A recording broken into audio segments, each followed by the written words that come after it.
చూడండి, నేను పొద్దున కోసుకొచ్చిన గోంగూర ఇప్పుడు ఈ గోంగూరనంతటిని ఉడికిస్తాను అన్నమాట. ఉడికిచ్చేసాక అది చల్లపడ్డాక ఉండలు చేసి నేను ఫ్రీజర్లో పెడతాను.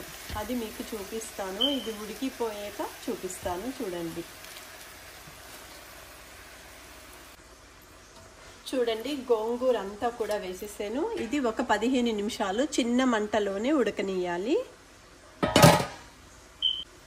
చూడండి 15 నిమిషాలు అయ్యింది కదా. ఇప్పుడు గోంగూర మూత తీసి ఒకసారి కలుపుకోవాలి.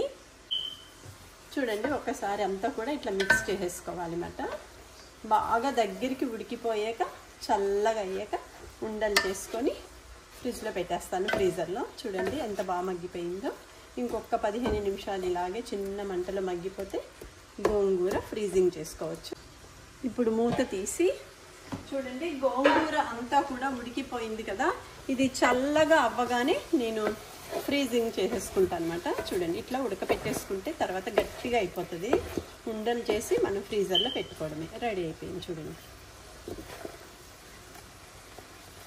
చూడండి గోంగూర అంతా ఉడకపెట్టేసుకున్నాక ఇట్లా మనం లడ్డూల్లాగా చేసేసుకొని జిప్ లాక్లో పెట్టేసుకోవాలి. తర్వాత మనం ఫ్రీజర్లో పెట్టేసుకోవాలి. కావాల్సినప్పుడు యూజ్ చేసుకోవచ్చు. చూడండి ఎన్ని ప్యాకెట్లు ఎంత క్వాంటిటీ వచ్చిందో ఉండలు చూడండి. 1 2 3 4 5 6 7 ఈ 7 కూడా మాకు 7 నెలలు వస్తుంది. రోజుకొకటి అంటే నెలకొకటి చొప్పున నేను వాడుకుంటాను అనమాట. ఎందుకంటే మా గార్డెన్లో వచ్చింది కదా ఆర్గానిక్ గోంగూర, అందుకనేసి. ఇప్పుడు ఇవి నేను ఫ్రీజింగ్ పెట్టేస్తాను. చూడండి ఇప్పుడు గోంగూర ఉండలు ఉడకపెట్టినవన్నీ ఫ్రీజింగ్ పెట్టేసుకుంటున్నాను.